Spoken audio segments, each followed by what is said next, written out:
Hi guys, Josh here. I hope you're all well. And I'm with my partner, Shaz, and today we're going to be giving you the latest installment of Property Tax TV. So, hi there, Shaz. How you doing?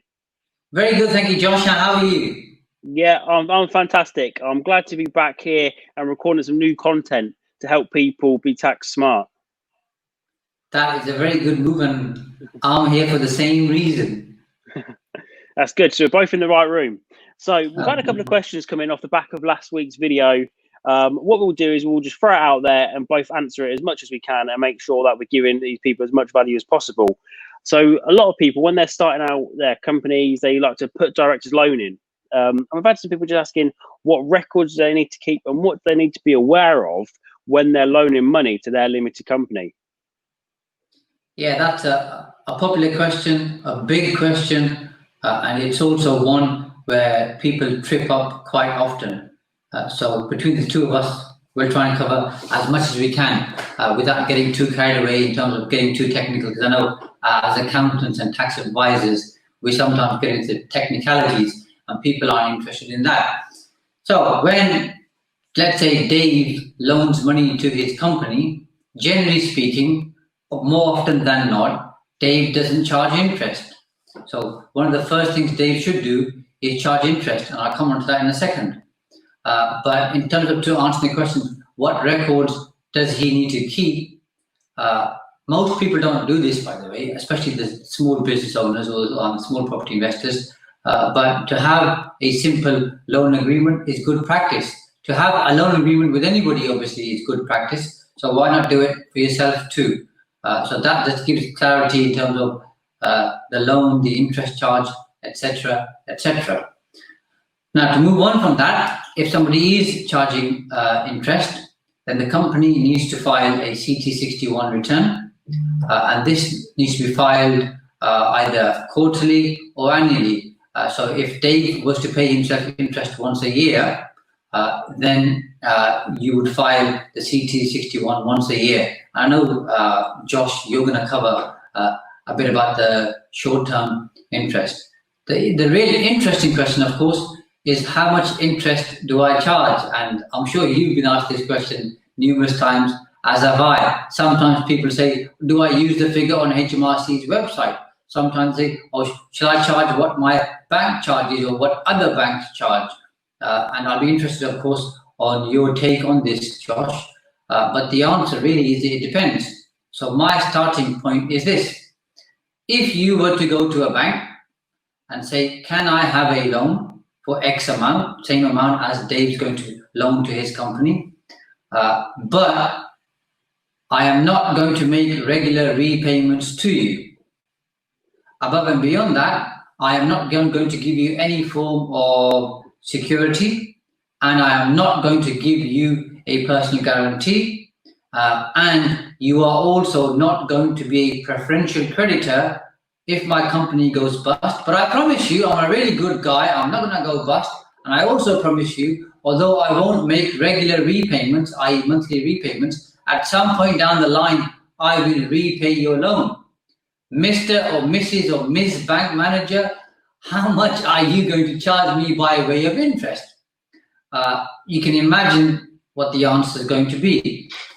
So therefore, to get to the point, we're not comparing apples to apples when we say a bank would charge 3% above base, 4% above base, 5% above base. Here is a different kettle of fish. So to charge, say, 8%, 10%, 12%, is it reasonable?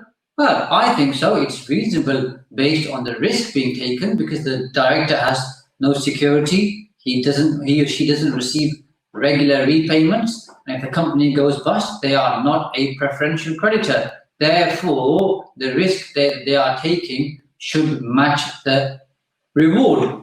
So that's one bit. Now, the other side which again happens quite often, is if a director loans money from a company and doesn't repay it, what happens then?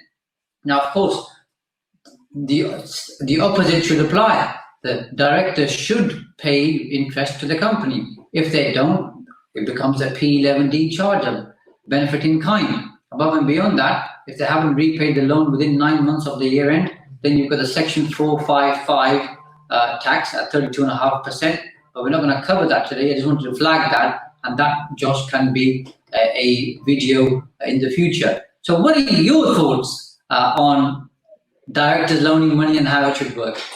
Yeah, absolutely. So in terms of the interest rate, really, it's exactly whatever you could justify. As you mentioned, you would struggle to get a bank loan on those terms that you've mentioned. So charging an interest rate that high certainly is quite realistic, and you shouldn't really have any issues with that. One thing kind of to bear in mind is that depending on your other income, you want to engineer the amount of interest you have, so it either falls within your kind of basic rate band, if that's what you've got available, and then your personal savings allowance. And also, if you're a married couple as well, you might want to have yourself and your wife or your spouse loan the money in separately, so that you can both charge different rates of interest potentially, and different amounts, so that you can both be tax efficient as a whole. But broadly, when you're charging interest, your company's getting tax relief on that at 19%. And then if it's in your personal savings allowance, which is £1,000 if you're a basic rate taxpayer, or £500 if you're an additional rate taxpayer, you receive that completely tax free. So on £1,000, you've saved yourself £190 in cash, where it's offset against your corporation tax profits for that period. But even if you're a basic rate taxpayer, and say, for instance, you charge £10,000 worth of interest, then that itself, you'd only pay 20% tax on as a whole, meaning that you've paid less than 1% tax, give or take, bringing that money out of the company, which is fantastic. So do you have anything to add on that one, Shaz? I know you wanted to talk about the short-term loans, so do you just want to quickly cover that? Yeah, so essentially with the CT, so I know you mentioned the CT61 returns, and broadly what that is to make sure that HMRC aren't missing out on any tax on the interest. So when you do the CT61, you have to withhold tax at 20%, unless it's being made to a UK resident company. So intercompany loans, or if you're borrowing money, that's not part of this. It's only where it's to an individual. Each quarter where interest is paid, you have to fill this form out, give 20% to HMRC, where it's a long-term debt. And broadly, this means any form of debt which is reasonably expected at the time you took that loan out to last longer than a year. So if it's a short-term loan that you're putting into your company, or indeed investor funds, it's the same principles. As long as it's for 364 days or less, you can pay the interest gross, which means no tax needs to be deducted, and you do not have to fill in the form CT61. So that's a fantastic tip. Most people kind of don't know about not filing it for short-term loans, and they also don't know about filing it for long-term loans. So that's two really good takeaways there. Absolutely, and I think you make a good point in terms of the personal savings allowance, because obviously if you've got a husband and wife, or two life partners, for example, then if they're basic rate taxpayers, they've got that £1,000 of savings income, which of course interest is part of that. So that gives them £1,000 each. If they're high rate taxpayers, they get £500 each, and of course if they're additional rate taxpayers, then they get nothing, which obviously is fair. So, and people don't know about that, and if they haven't got any of the savings income from elsewhere and they've loaned money to their company, it makes sense, if to do nothing else, charge up to that £1,000 if they're a basic rate taxpayer and get that tax free personally, and of course charge the company claims it as a cost in on its P&L account. Therefore, they get corporation tax relief. So it's a win-win, isn't it? Yeah, absolutely. And even to make it even one step better is, a lot of people say, "Oh, yeah, great. I don't want to charge myself interest. I don't have the money to pay." Whereas you don't even have to pay it, do you? You could, as long as it's made available to the director, credited to their director's loan account. Essentially, it's just one of these kind of magical accounting entries. No cash actually has to move around, does it? It's literally, we can go in, do our magic, and you've saved 190 quid. Do you agree with that? Yeah, absolutely. But I mean, of course, if someone's saying that my company can't pay me £1,000, I'd be interested to find out that the money that they've loaned to the company, what they're doing, what the company is doing with that money, because obviously there should be some kind of a return, and if there is a return coming, then we want to make sure that a director gets their interest because if the money just sat there doing nothing, then HMRC could challenge that, well, that the only reason you loaned money to your company wasn't for commercial reasons, it was possibly just to charge interest. So there's got to be a record to demonstrate why the company had to borrow money. And I think that's quite an important point. So we wouldn't be able to just go borrow £500,000 now, put it into my company, and then claim all of the tax relief for that. We can't do that.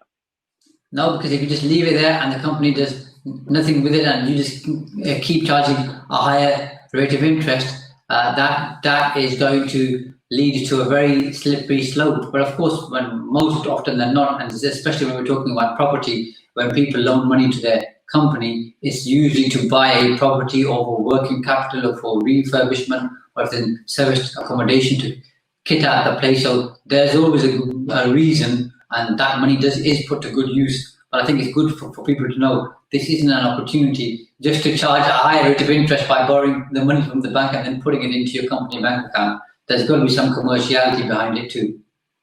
Yeah, exactly. And just something to be aware of, if you've got large cash balances sitting in it, if you've got a trading company, you might risk kind of falling foul of some of the trading reliefs that are available. So as a general rule of thumb, even from a risk exercise, having large pots of cash in a business is generally not something to do. So I know we've actually just gone through kind of what is charging interest on a director's loan account, but a question that I get asked a lot is, what is a director's loan account?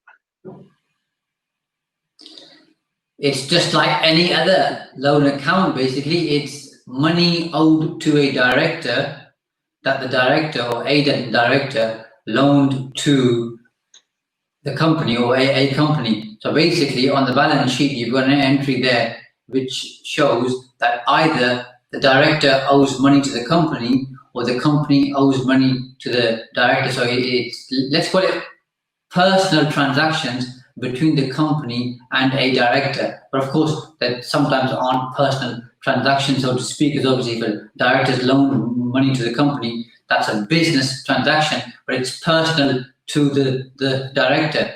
Because otherwise, if you don't do that, directors can start buying personal items from the company and not logging it as a personal item and claiming it as an expenditure, and lo and behold, some years later or some months later, after the tax returns filed, HMRC come in, open a review, and soon find out that the directors bought a new kitchen and a bathroom and a bedroom for their own home and have claimed all of that through the company and received tax relief. Well, then you're in big trouble. So the director's loan account enables you to track all the money paid by the director to the company and vice versa. Yeah, so you can't put your new kitchen through the company accounts, unfortunately. So yeah, I suppose in that it includes sort of everything that you've incurred personally for the company and everything that the company's incurred for you personally as well. So loads of things can go into the director's loan account. So one of the biggest ones that people seem to forget about is all of your mileage. That's a great one. That just because you've not taken the money out of the company personally, it doesn't have to go cash straight into your bank. It can just go to your director's loan account. So if you've done 10,000 business miles that you've forgotten about, you've paid for your insurance, you've paid for your petrol personally. At the end of the year, when you speak to your accountant about this, there was hang on a minute, that's a £4,500 tax deduction there. And even better is, so you've paying less corporation tax off the back of that. And even better, you've now got £4,500 to bring out of your company without paying any tax on that. And there's loads more as well. So if you kind of using your home as an office, that's a fantastic one people forget about. All of kind of any single expense that you've incurred personally is going through your personal bank account that relates to your business. That can go through your director's loan account and build it up, can't it? So that later on down the line, when the company's got profits, it's making money, you've got a real big pot that you can withdraw completely tax-free. Yeah, absolutely. And I think that's an important point you make, because quite often directors buy lots of small items, for example. So if they're not hooked onto buying stuff from Amazon, they might buy stationery from a local stationer. They might buy other pieces of equipment, envelopes, other items for the office It could even be just obviously buying teas, coffee, milk, that type of stuff. And they don't always keep a record and just pay from their own pocket. But if you add that up over the year, Josh, that, as you said, that could be a couple to £3,000-4,000 a year that you've spent, which you can obviously get tax-free because you used your own money to do that. And I have seen in the past where directors don't actually keep a record, and then when you show them, hold on a minute, make sure you do that because it adds up. Just do it for a month. And after a month, I think, hold on a minute, I've just spent £250. So if I do that over the year, that's £3,000. Makes a difference. So all these small things add up. Yeah, absolutely agree with that. And there's other benefits as well. So as a director myself, I like to use my personal cards. I've got an American Express, so you get air miles and Avios points. So I use my, especially quite big purchases, if we get new computers and things like that, I use mine for that, just so I get my Avios points and then claim it through my director's loan account, which I don't forget about anything. So I use Receipt Bank, which is a great app. As soon as I've got any bit of paper, any receipt, I've got a picture of it, and that's recorded, so that there's no tax being lost in my accounts. So do you use Receipt Bank yourself? Yeah, absolutely. And I did a fantastic tool. This makes everything easy. It's all up in the cloud, saved there. It's a wonderful tool. And I think now that you've brought it up, that's something we should talk about in a forthcoming video, or maybe even create a detailed course for people who are not just about Receipt Bank, but about some of the other apps and all the different software available, Zero, QuickBooks, management accounting software, KPI reporting, Arthur released, and all the others, just to give people one place where they can see what's available to them, because that really is a game changer, isn't it?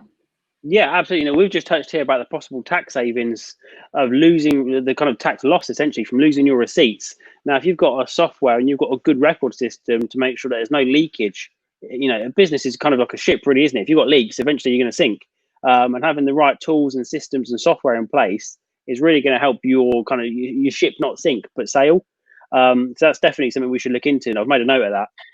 You're absolutely right, because I mean, there's a famous saying by a guy called W. Clement Stone. I'm not too sure if you've come across him, Josh. You're too young, by the way. Yeah, I think I might be.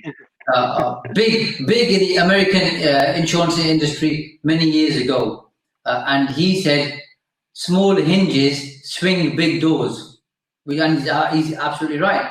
But at the same time, the equal and opposite is true, which you touched on. Those small leaks also sink big ships.